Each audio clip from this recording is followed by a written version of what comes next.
In this talk, I'd like to talk a little bit about, I think that the question is how to be a successful PhD student. I think it's a bold question. Actually, what I will try to do here is maybe share some notes or tips that I collected during my PhD. So maybe the title of this kind of talk or share to be what I learned during my PhD. So I collect some notes and tactics that I think that maybe they can be shared and maybe you can learn something from this presentation. One important thing to mention is that I didn't follow all of those things during my PhD.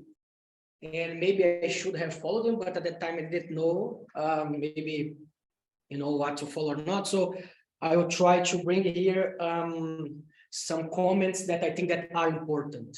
And of course, you should pick what makes more sense to you in general. So many of those tips and suggestions were adapted from different readings. So we'll share these slides later, and you can get a deeper look in some suggestions that I collected in those links. And first, I'd like to talk about navigating the PhD. I think these are more general suggestions about the daily life, and they are kind of more general. The first thing that I think it's very important is to take an active role in your supervision. And I think that this is one thing that a lot of new students, they kind of overlook in the beginning. This opportunity to take this active role.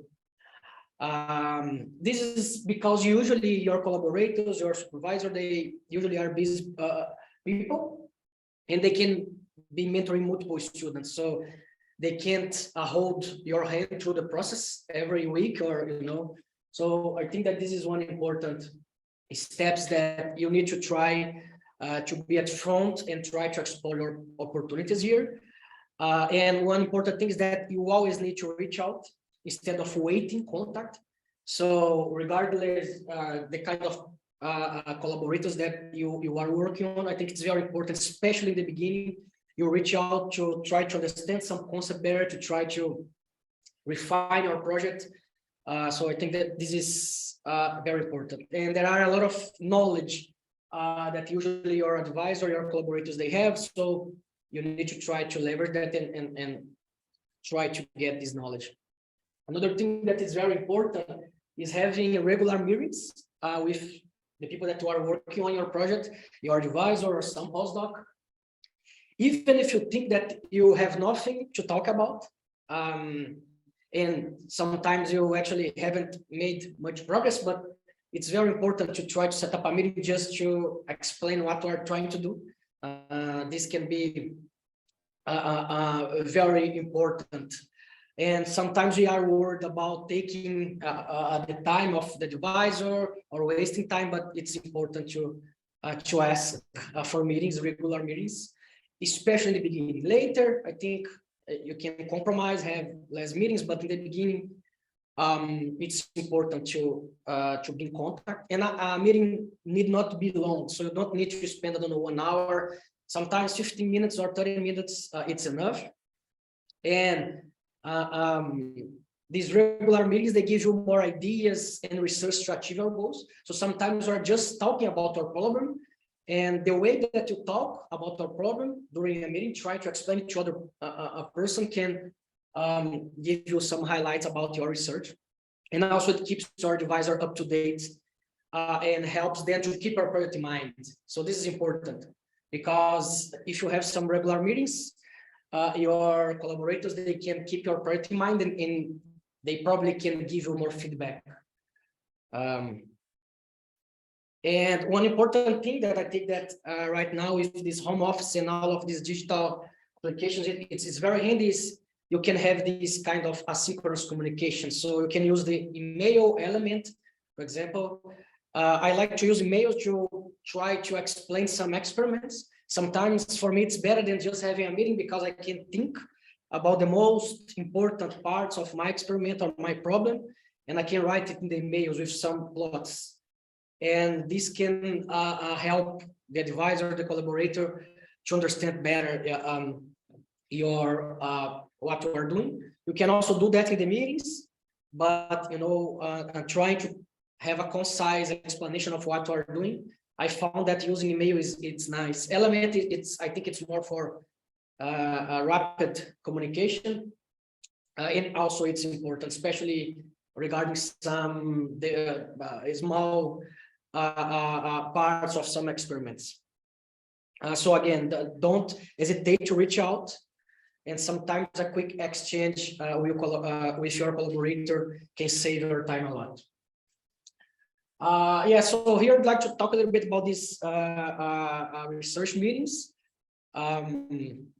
So I think one important thing when you start a meeting is recap your goals, what you are doing, and state the project.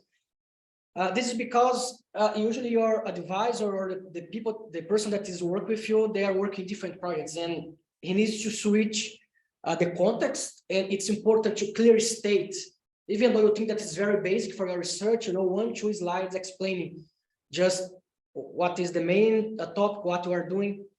It's important to contextualize the person, and later you can go to the specifics. And don't be upset if your advisor cannot remember all of the details and what we discussed before. So I think it's your role to remember him, to explain. I think that this is important. And I think another important thing is report update on what you have accomplished since the previous meeting. So it's important to show some progress, even if the progress is quite small. I think it's important to show that you are working on the problem, and if you cannot have some result or something, you can also mention that. So it's also a progress report, and it's important to describe that. So, for example, you can show the code that you are writing, that you have written, or new results and ideas, some experimental results. I think it's important to create some plots, some tables. This makes the explanation easier. And usually I like to use slides. I think people have different ways to do that. Maybe they can use some document. But the idea is trying to be more concise when you present your results and ideas, and focus in the part that you really would like more help. You don't need to explain the whole project, but the part that you think that is more important for you at that moment. Also, it's nice to show some papers that are related to your research that you think that just appeared and are very important. This is also nice to teach your supervisor or your collaborator something, because maybe this cannot be the area that he is working right now, or he just have a high level idea. So it's important to sometimes bring this related work and discuss some of them and check how they how they are different from your research. And it's important to give feedback on the process. We'll talk more about that later. But I think it's important to also ask for feedback and saying, on your research progress, how your collaborator perceives your progress. I think it's important to understand what kind of feelings they have regarding your update, and you try to align more with them. And I think it's important to be receptive and open to hear constructive feedback and not to take it personally. And this kind of input, I think it's important to receive them, because they can make you to do your best work and try to achieve your maximum potential. So another thing is that listen to your supervisor advice. I think it's kind of obvious, but your collaborator or supervisor, they may not be the expert on that topic, but they have passed through this process before. So they have some kind of intuition about what, could be important, what could work. And of course, you don't need to agree with 100% of the things, but you should listen them, and take on board what they are trying to say. So it's important to have some notes here, and their suggestions might benefit you in your PhD right now or later. So sometimes it's interesting that sometimes you just receive some feedback that you think that does not make sense, or that you think that yeah, maybe it's not very related to what you're doing, but later you realize that it was an important feedback. So I think it's important to listen and take those notes during your journey. Another thing that I found very important for the PhD is creating your own opportunities. So I think that when you are doing a PhD, there are many, especially right now, there are many opportunities to talk with people, to go to talks virtually, to go to conference, to share knowledge. And I think you should use that more. So I think make sure to stay connected with your academic community. So conference, even online, I think it's good. Searching for papers, you should know the people that are working, in topics that are related to your topic. You should check archive. You should go to seminars in other universities or industry. You should check Twitter. I think Twitter is an important tool right now for getting knowledge and see what's going on in the community, NLP community. And also it's important to attend invited talks in conference, especially in conference. I really like the invited talks in these big NLP conference, because they usually people are very expert and they can bring some insights about, I don't know, the future of the field, or they can just make you think a little bit more about the whole picture. I think it's always nice. And also usually those topics, those talks, they have very interesting topics. Another thing that is very important is asking questions. I think I needed to learn that during my PhD, because usually we think that what we have to say are not that important or that impactful, but I think that it's important to ask questions. So to try to, establish some kind of conversation, some kind of collaboration. So it's very important to ask questions, during your seminar, during your SIG groups, during, regardless the event that you are participating on. I think it's important to ask questions. This also would make you more confident during your PhD to be more open to talk, and I think it's an important thing. And of course, you are not expected to know everything. So, and there is no stupid question. Questions are very important. And someone probably was thinking about similar questions that you. And so, another thing is that you are surrounded by academics with knowledge. So you should ask questions. This is very important.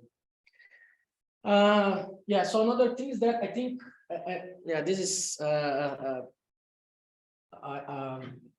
important way to think about the PhD. I think the PhD is a marathon and not a sprint. So usually you spend a long time doing your PhD.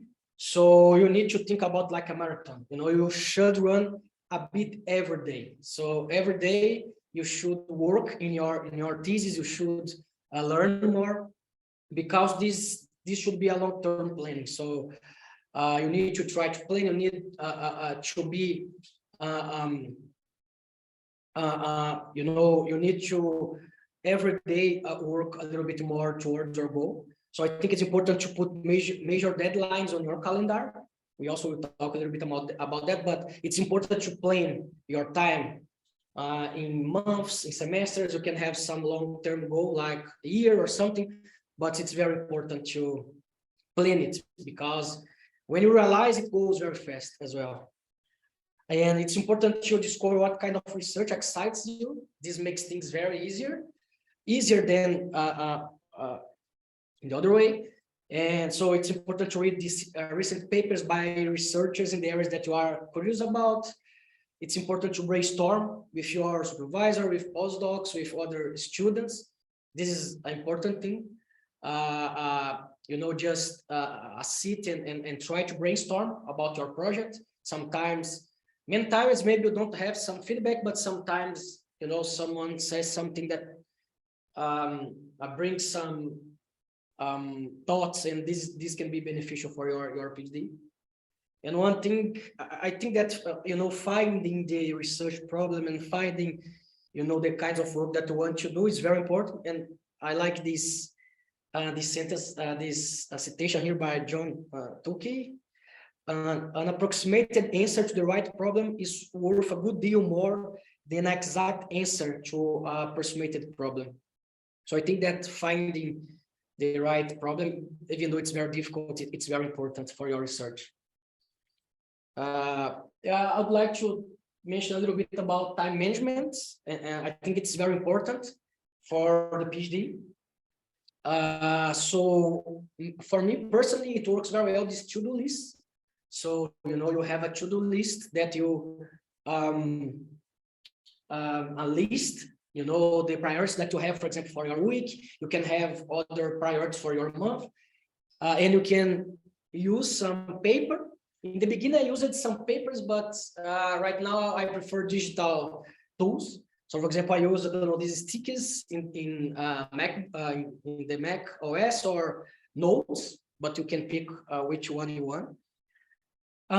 It's also important to use calendar invites. I think people will keep using it a lot. I think it's nice. Use calendar invites to organize. And also there is this blog post here by Devi, where she suggested to use calendars to organize our time. So even it's like you have a meeting with you, so you maybe plan your day and add the times in your calendar for doing a specific task. So this also seems an interesting approach, because this can give you some hints about how much time are you spending in each of your tasks. So you can check this post later. And I think one important thing for your PhD is you should have a purpose. If you are in something that you don't have any goal or any experiment or any idea, I think it's not a good sign. I think you should have always a goal, spend your time with a goal in mind, think about some problem or your research or your paper, or it's a very important thing, because the time just flies. So, for example, a long term here, you can think about a conference paper. A short term goal, for example, for afternoon, you can work in some piece of code in some method that you think it's important for your research, or some section of your paper, or even some paragraph. So you should have this kind of goals in your mind, I believe. And make a plan and prioritize. This is very important, to prioritize, because there are many things going on, and I think you should prioritize your research, what the project that you are working on, because there are many ways to just focus on other things. So, for example, if you have a paper deadline, it's very important to focus on research or experiments, and for example, if you need to have some work done, or if you have some deadline, maybe you don't want to review a lot of papers, so you should reject some invitations for reviewing. And also, it's important to you to have time to read papers, but if you have some deadline, maybe you'd like to postpone it a little bit and read it later. I think that one advice that it's something that I would follow strongly is, it's never too late to start writing or planning your thesis. So write and show your work to your supervisor as you go. You need to have some kind of planning.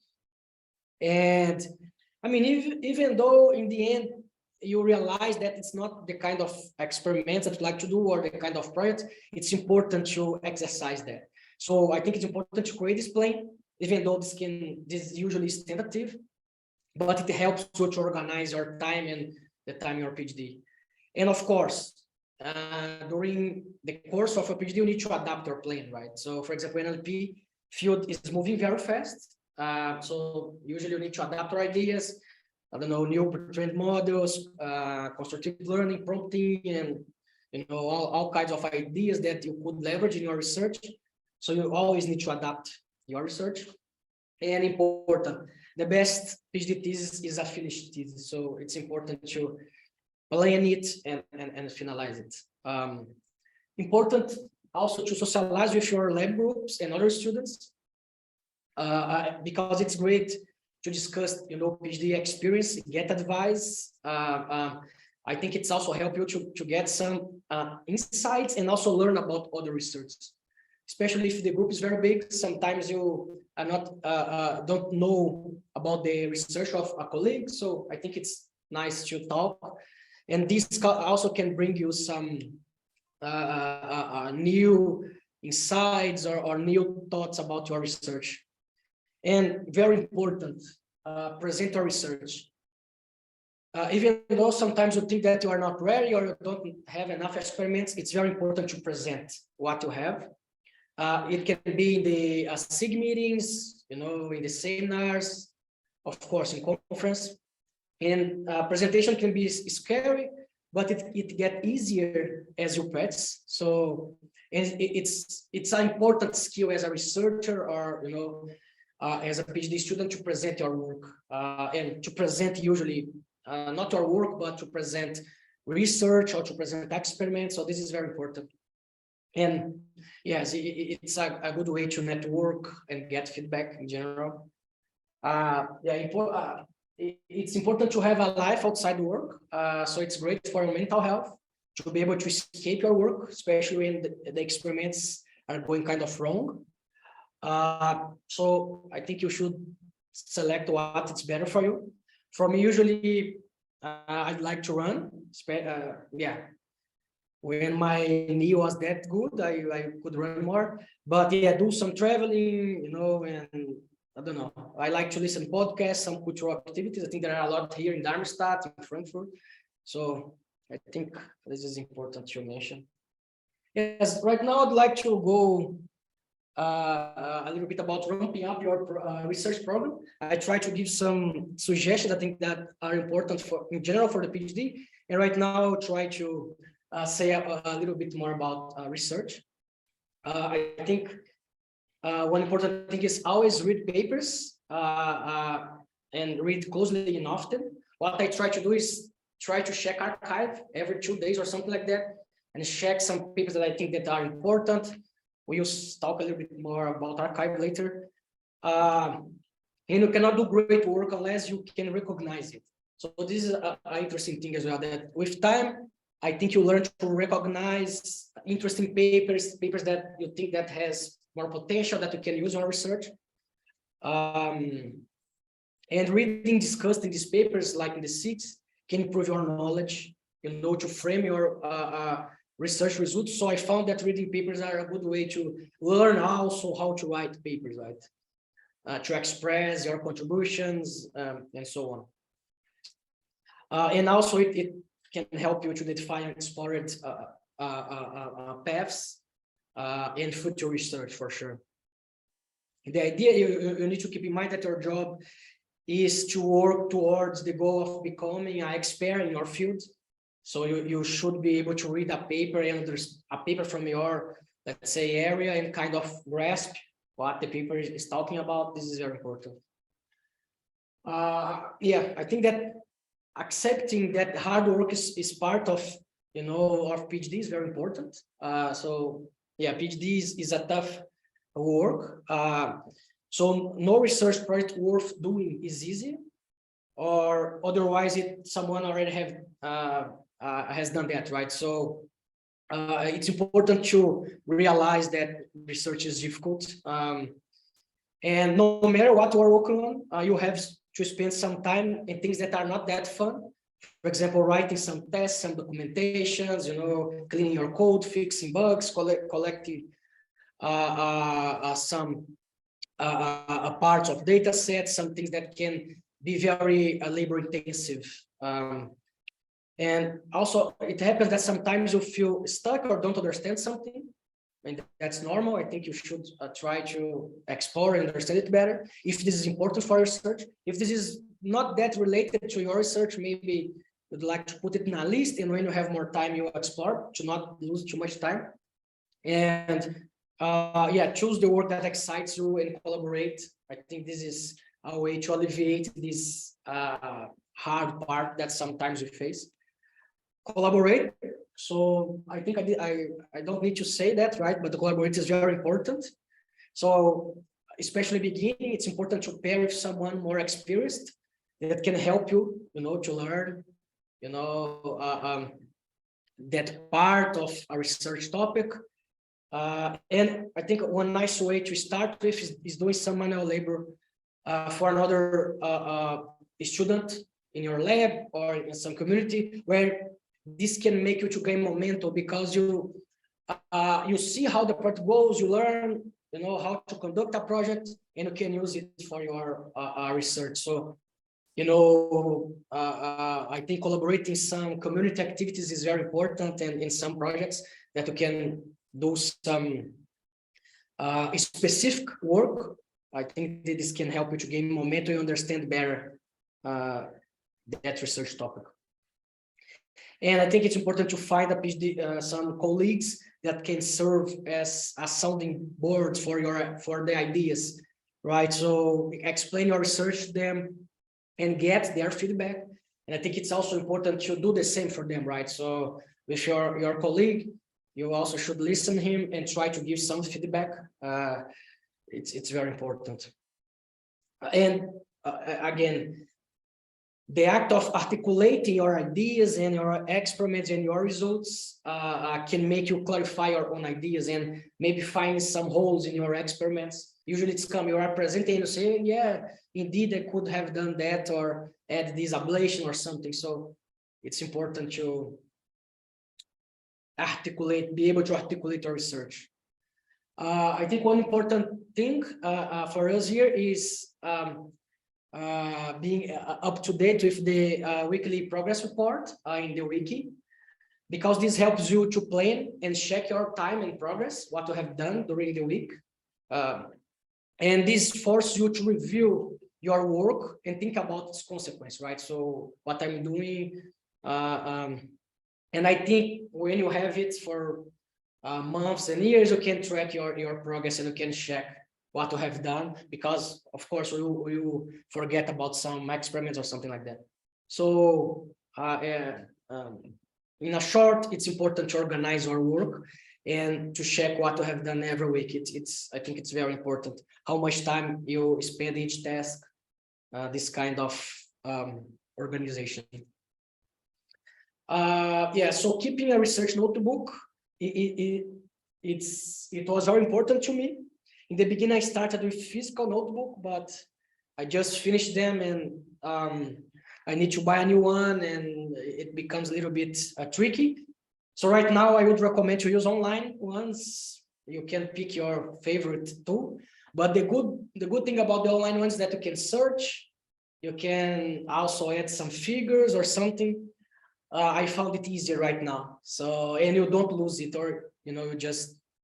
I would recommend something like online. And if you don't write that up, so some people think that if they will remember what they discussed in some meetings or in some conversation with colleagues, but it's not always the case. So it's important to write things that you think that are important. So for example, for meeting notes, here are some suggestions. For example, if there are ideas for future research that maybe are not feasible right now, but you should write them and keep them in your notebook. Some calculations that you have done, some experiments that you have done. So for example, maybe not in a research notebook, but the kinds of hyperparameters that you use for your research, because finding hyperparameters can be also very time consuming. So this kind of information for your project are very important. The kinds of models and papers. Of course, timelines, submission plans, you should have this somewhere. So in your notebook, on your I don't know, calendar, but it's important to plan them beforehand. And of course, track the papers that you read. Usually I use Mendeley to read the papers and to highlight papers and to see which papers I read. There are different tools to store papers and to organize our bibliography. So pick the one that you like, but it's important, I think, to save the papers that are kind of similar. And maybe you don't need to read the paper entirely, but just try to skim it and try to check the main points. But I think it's important to track what you read. Yeah, now I'd like to talk a little bit about organizing ideas for the project. So this is mainly a blog post from Marco Tullio. And I found it very interesting because I think it's a good template to organize your project. Of course, you can adapt it for your project, but I think that in general, it's a good way to start thinking about, try to organize your ideas in a project. So first thing is the problem, a simple statement of the problem that you are trying to solve. So like one sentence or something like that.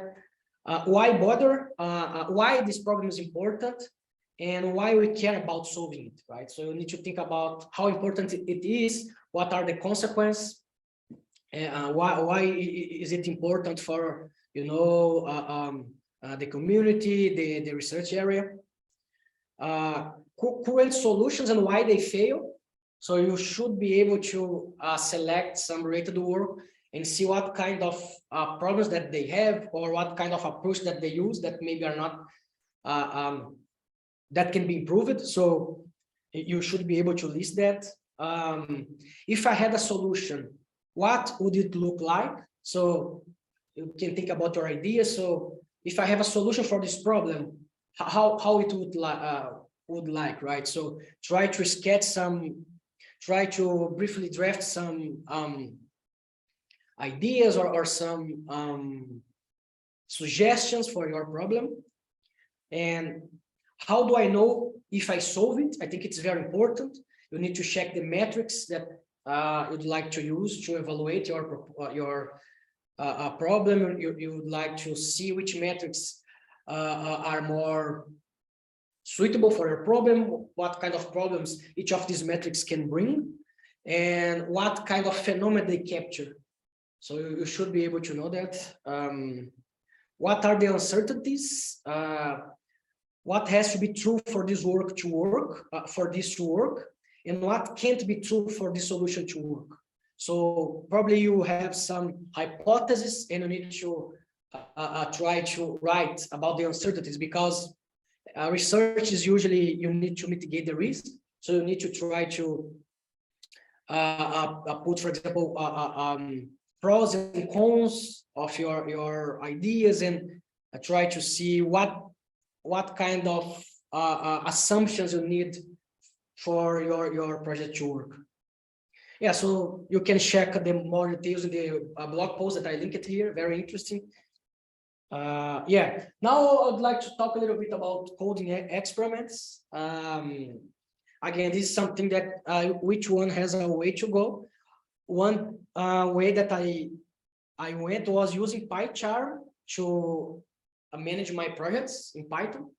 And usually the Pro is very good, the Pro version. So if you have some TU Darmstadt email, you can use it. And why Pro is nice, if I'm not mistaken, it's because you can debug it, you know, remotely. So for example, you can connect to the server. I don't know which features are from the Pro or not, but I use the Pro and all of those features work. So sync local and remote environments, for example, folders and everything. It's very handy. Another thing that was very handy to me is using Tmux. So Tmux kind of, I don't know, a virtual window app or something, where you can have different windows in your server, and you can continue your experiments from which computer you are right now, because you just need to call the windows from your experiments. And this was, I didn't know that, and one former PhD student helped me using this Tmux, and it was very, I mean, I didn't know, probably all of you know that, but Tmux is very interesting. And of course, Anaconda, Git, Jupyter notebooks, I'm not so sure. So I have read about if we should use these a lot or not in research. Some people say that to present your results or to present some topic is important, but during the research, maybe it can be very tricky to maintain it, especially when you change your code. So I'm not so sure about using Jupyter notebooks. Another important thing is shell scripts. Try to automatize your experiments. For example, you can create a for with different random seeds. You can create some script to run experiments in parallel in Slurm. But I think you need to pay attention here, because if you spend too much time automating, maybe you lose the track of research. So you need to compromise here. How much you want to spend creating scripts and how much you want to, work in your model. So I think you should be careful here. And some things like doing some things to try to make your research faster. Execute some models in parallel. So you can use the same GPU. If it is very slow, you can try to have different GPUs.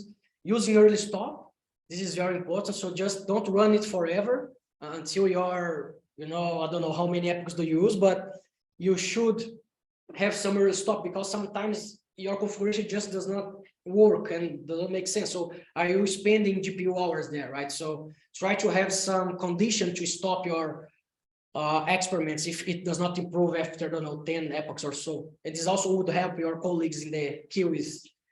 One interesting thing that I think it's important, I mean, these kind of things, I think they are kind of important in other contexts, but in research, sometimes you forgot about that. But I think it's important to create some README in each, maybe a part of your project, to remember you about what's going on there. I mean, if you have a code with a lot of comments and tests and everything, this is not always the case for research. If you have it, it's good, but usually it's kind of chaotic when you are coding. And it's important to have at least some README or something like that. So this is very useful. For example, if you put your code in the GitHub and after 6 months someone asks you, but how about that? And you don't remember anymore because, so to try to understand again what exactly was what we're working on or the exactly experiment, it's important to have some README or some documentation that can make you quickly remember about that part of your model, for example, so you can, if you need to work on that again after 1 year or something, you know more or less what's going on. Yeah, so just other things here, like start with smaller models and a subset of the data set. So this is important, especially for pre-trained language models. If you want to, because it's important to experiment, in my opinion, it's important to experiment fast and fail fast. So if you are using T5XXL, your experiment can take 2-3 days. Maybe you would like to start with T5 small, just, to see if things make sense. And if you see some trend that this work, you can spend it for larger, I'm talking more about pre-trained language models here because we have been using them a lot. And also maybe you'd like to select some subset of your data set if you have a large data set, just to try your hypothesis. One important thing, but I think it's more for the community, is releasing a good code, make it easier to the others use. I think this can increase your chance to get citations, to people use your work more, and also to have more activity in GitHub. So a great example of code that I worked before that I found very interesting was this work from Timo in Munich about the pet. So it's really easy to extend his work for your research, and he just coded very well, and it's very easy to check the parameters. It's very modular. So yeah, maybe this is a good model to to release some code. And there is this this handbook about research code that you can check later, that talks about environments, that talks about how to create tests, something like that. Maybe you'll be interested on reading it later. Yeah, right. Haris, do we have much? How much? Okay. Yeah. So right now, I'd like to talk a little bit about writing papers. I think this is very, very, very important for a PhD student. And writing now is a favor to yourself.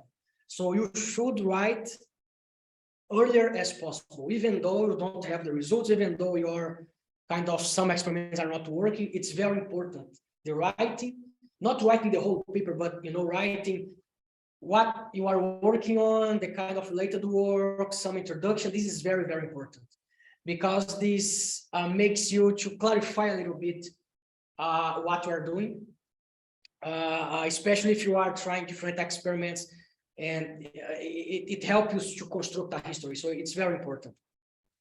And clear writing increases your odds of acceptance, increase the odds of your paper to be accepted. And I think that, so I brought it from a blog post. I think this is in the final part of this slide, but I agree that a clear motivation and exposition of your work is more important than the results for getting your paper accepted. Because if you have very good results, but the review cannot understand your work, you have a chance that your paper will be rejected because you just didn't explain very well how your model works, what kind of experiments you did. So I think a clear motivation and a clear writing of your proposal, it's very important. And a good paper builds its case with the cumulative weight of several experiments. So missing a few of them is not fatal, because you have many experiments. Sometimes you need to decide which experiment should go in the paper and which would go in appendix, or which you don't want to show, or don't have time to report, or something like that. And you can finish them always for the camera. But a confusing, unconvincing, and incomplete paper can be fatal. So probably it can be rejected. So it's better to have a good history, a good paper with maybe a smaller set of experiments, and maybe working something different for the camera than having many experiments, but people cannot really understand easily your contributions. And also writing paper is good because the document kind of organize our work, right? So for example, your first step here is outline the paper, so you can have some bullets. You can use the Zitten size. You can use these LaTeX forms where you try to bullet the kinds of contributions you want to have, or you are planning to execute. It's important to download the template from the conference website just to learn. Very important if this is your first paper. So it's important to download it because sometimes these things, sometimes the LaTeX does not run, or I think today is easier because you just use Overleaf, but it's important to understand the template and the rules about the conference. So earlier is better. And it's important to come up with a good title and abstract. You always can change it, but it's very important. And it brings attention to your paper, especially when reviewers are selecting which papers they want to review. So if they like your title and your abstract, I think it's a good signal. Yes, and again, here, write the sections and subsections head. Try to structure the paper. I think this is a personal for each one, but I like to try to structure more or less the paper, even though I didn't write it. Yeah, I think this is, so you can check all of those things in this blog post. I think one important thing here is writing the experimental section even before you have done the experiments. This is very interesting because I think it can save your time. Because if you try to think about some table where you think that each cell would contain some kind of experiment, this guides you better, I think, towards your experimentation. Again, so the actual results might be missing, but it will be clear the kind of work that you need to do and how you need to plan if you have time to do all of those experiments. I'd like to talk a little bit about bounds and deadlines. I think this is a critical aspect in the PhD life.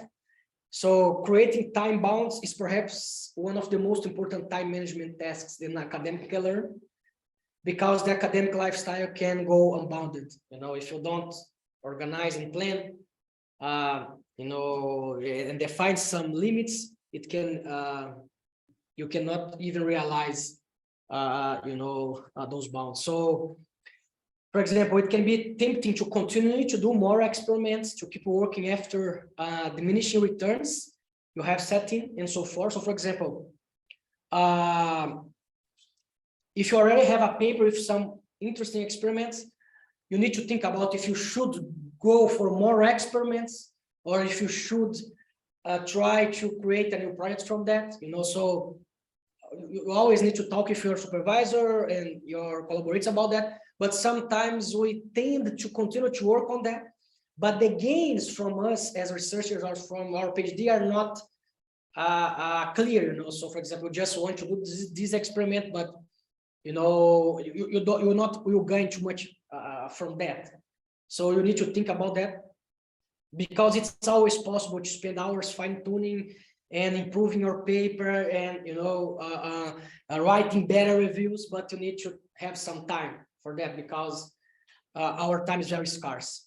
So it's critical to set these bounds and have focus. Okay.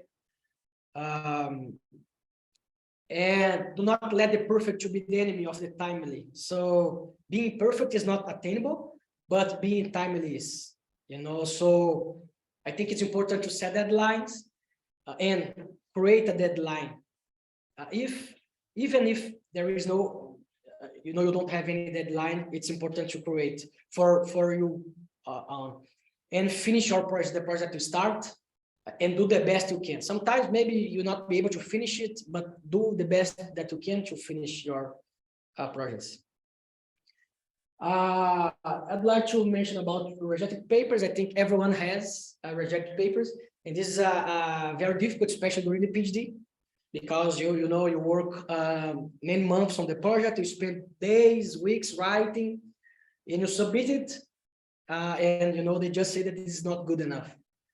So yeah, it's kind of complicated. I think we should take the comments and the rebuttal in a positive way. We need to think about the paper, give it time, and work on it again, try to improve it and resubmit. I think it's a difficult part, but you should be really resilient here.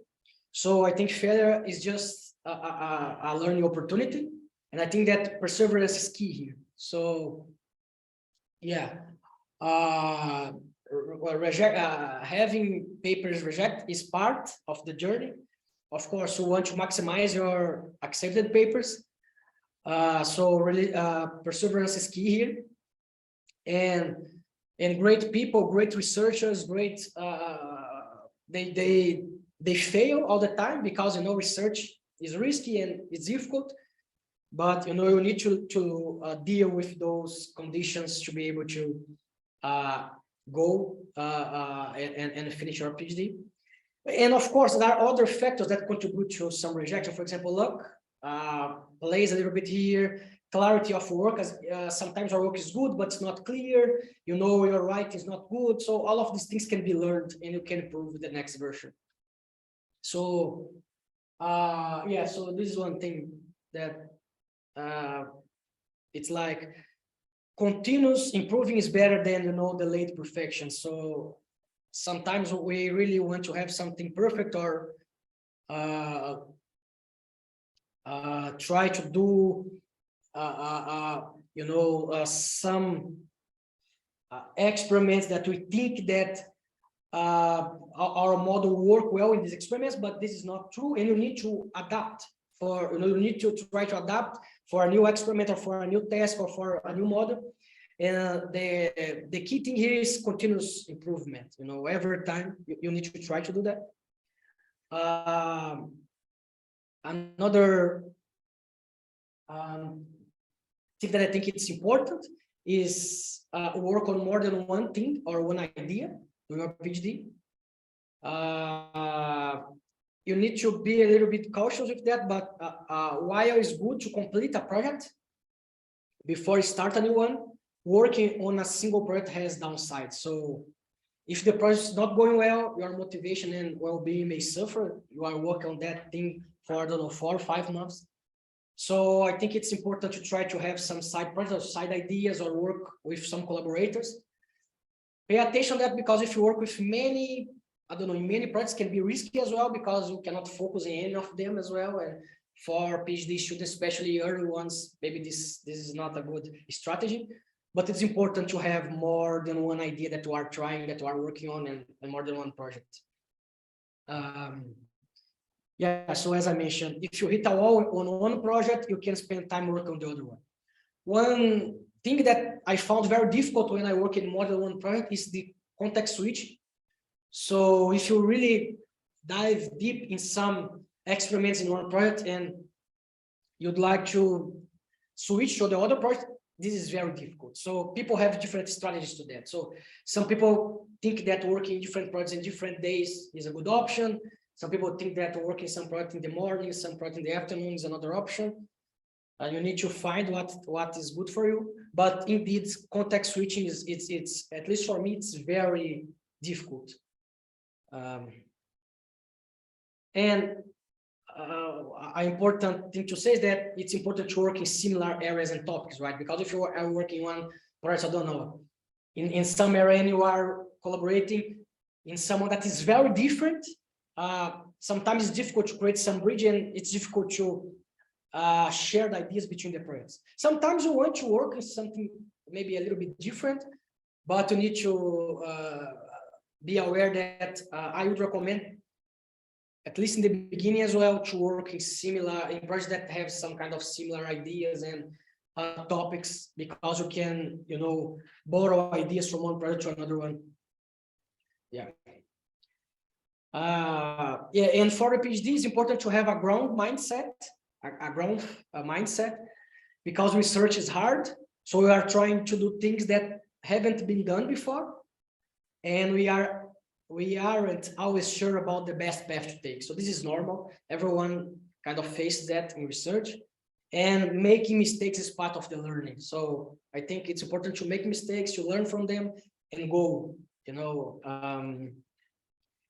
Another key thing that I think that the PhD students should have is be impatient. If you are trying this project, try it hard, and because there are other people also working in your area, and usually they are very smart, and there are always this risk of being scoped. For example, people did publish something very similar to yours. So being patient is a way to try to deliver your results fast. So you need to, it's not easier, but I think being patient here is important to publicize our work. So being able to get projects all the way to quality completion as rapidly as possible is part of the job. So it shouldn't be perfect, but you need to have some quality for sure. So you need to learn how to do that, and it's important to publicize your research and your results. And set priorities. It's good to be full of ideas. All right, I have 3-4 ideas here, but you cannot implement any of them, or you don't know how to do them. So it's not that good. So it's not the number of projects that we start that matters, but it is the number and the quality of the ones that you finish. So again, it's important to finish the project, important to finish your paper, your research, and so because it can take forever. We always can do more experiments. We always can think about more data sets. So try to set the scope and the priorities. Manage the risk. In research, you are trying to do something that no one else in the world knows how to do, your topic there. And it's essential to manage the risk, because things can fail, and this is not easy, I think, especially in the beginning, but it's important to identify the parts of your project that could fail. So you need to exercise that, which parts of the project can fail, and it's important to work in the risky parts first. You know, sometimes the risky part, let's say that you have some assumption that you'd like to use some information extraction tool for your research, but you know the quality of this tool is not that good. But it's easy to check if this is good or not for your problem. So sometimes the risky part is not the part that is the hardest or most time consuming part. So it's important to start with this part. So confronting risk early, again, as I mentioned, fail fast. So it enables you to change your plans earlier. If you fail fast, I think it's good because you can move on and don't wait too much time. So failing fast is much better than failing, I don't know, after 6 months or after a long time. So you don't want to discover at the end of our project that it won't work. A lot of these are difficult, of course, but it's important to keep in mind to try to minimize the risk and try to have good strategies to avoid large risks in your project. I think this thing came with time developing taste. And for example, when I started my PhD, I think I had a bad taste for, you know, the research that I'd like to do, in the sense that sometimes I spend too much time in something that you know, it's not that promising. And I learned with time. I try to learn, of course. Things that are promising can vary from people to people, but developing taste for your research is important. You know, which works you think that are important, you know, which works that you think that aren't that important for your research, which problems you want to work on. So which topics have good potential, which topics are interesting for you, but at the same time, they can fit on the grant that, for example, your funding come. So this kind of things are important, developing the taste. I think this is one of the qualities that a researcher should have, is trying to, you know, taste what things are more promising and not, because this can lead you to more successful projects.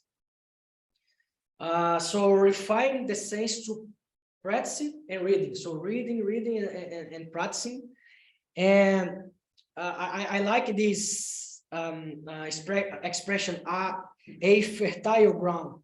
So during our PhD, you dive deeply in some topic or in one area, and your papers will be very likely a chain on top of this, on top of each other, and you create this body of work. So you ideally this will become your thesis, right? And if you work in some fertile ground, in some, you know, if you are working some problem that can be well explored, you know, and you can extract more ideas from that, is better than working in a very narrow, I don't know, problem that it's difficult to come up with new ideas and new solutions for the project. So it's important to be aware of that. And one thing that is very difficult, but it's important, is to try to think several steps ahead when you are choosing a problem for your PhD, because you want to finish your thesis or concise thesis. So it's important to try to think a little bit ahead, and the kind of follow-up work I can do. Of course, it's difficult, but it's something that maybe you can learn with time. Yeah, so I'm finishing the talk here. I just like to mention about some source of material for an LP that I found interesting.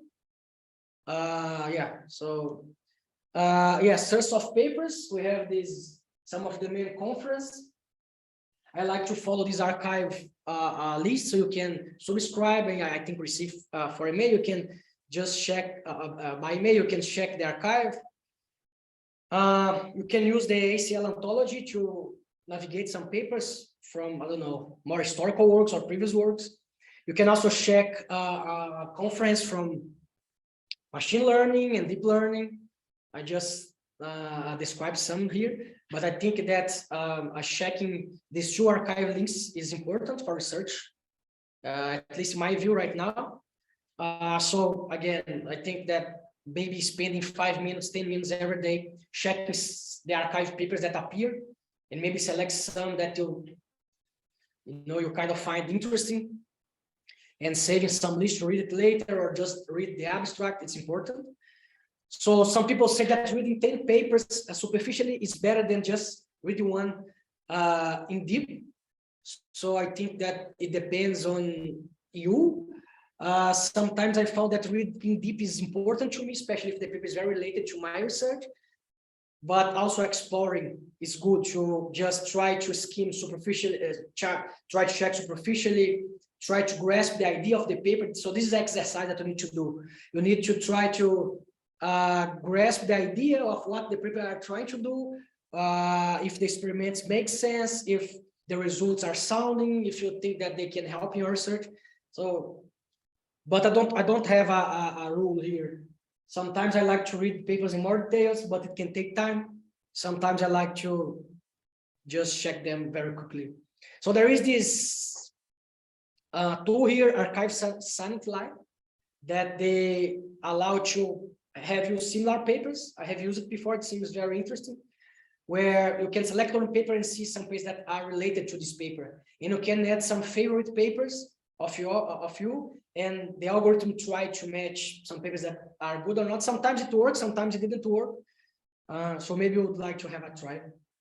One thing that maybe it's controversial, I don't know, but in the beginning of my PhD, I didn't use Twitter a lot, but I think that this is important for follow research and professors and PhD students, because you get to know the kinds of work that they are doing.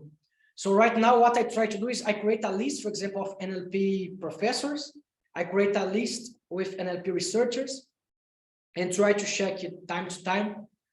And I think that this is a good way to see what those people think and the kind of research they are doing. You shouldn't spend too much time on Twitter because it can be time consuming, but I believe that Twitter is an important tool for knowing what's going on in the field. So yeah, you need to think about that. But I think right now I would say that for me it's important for knowing what's going on. I have some suggested lectures and class that I took during the PhD, and I think they are very good, at least for me. There are some that are new, but I found them important. So yeah, you can check it later. But one interesting new class for me is this large language models class from UNC, Chapel Hill, from Collins, that talks about large language models. I think it's nice. There is this CS 11711 from Carnegie Mellon. Also, it's very interesting, very up to date. So I recommend that you have a look if you. But this is something that can take more time, so you need to see. But especially if you would like to have some background in some area of NLP, I think it's very important because the material is good and you can grasp it quickly. And there is a link for create an effective poster that I'm not so sure why it's here, but it's nice to create an effective poster. Some books that I think are important, and probably you have heard about them, but you can check it later. But this Yoav Gutenberg book is very good for ones that are starting and trying to understand methods for NLP. It's very nice, and there are other books here in general for machine learning or NLP. So here I just would like to show this figure about the positive aspects of doing a PhD. I think that when you do a PhD, you learn a lot. And there are three key aspects that this graph, this plot shows that I found interesting. The first one is acquiring expertise. So you can use that, for learning how to do research, learn how to learn, and how to get more knowledge and everything.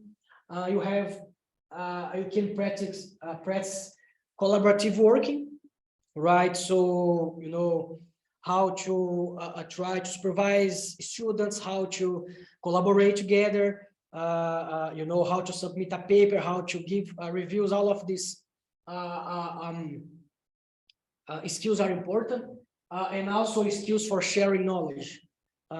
You know, how to present, how to give a talk, how to give some lectures, you know, how to select which content you want to use in your talk or in your lecture. So all of those skills, I think, can be learned doing a PhD. So I think it's very positive aspects of doing a PhD. Even if later you go to academia or industry, I think it doesn't matter. I think the kind of skills that you learn are very suitable for doing a good job in the place that you want to go. Yeah, so I think you should enjoy your PhD. It can be tough, and there will be days when you wish you had a normal job. But yeah, PhDs are full of wonderful experience and give you the opportunity to work on something that pleases you. And yeah, I think you should celebrate your success and enjoy the journey. It's important to enjoy the journey, you know, and enjoy when you do something, some milestones. I think it's important to celebrate. So all of those things that I talked here, you know, they are kind of things that I believe that are important, but you know, everyone is different. Everyone has its own experience, its own way to work. So pick the ones that you think are interesting to you and what works best for you. I hope I could give you some hints about what would, you know, some options that would be good for your PhD. And good luck with your PhD journey. And with that, I'd like to thank you and maybe open for some questions, Haritz.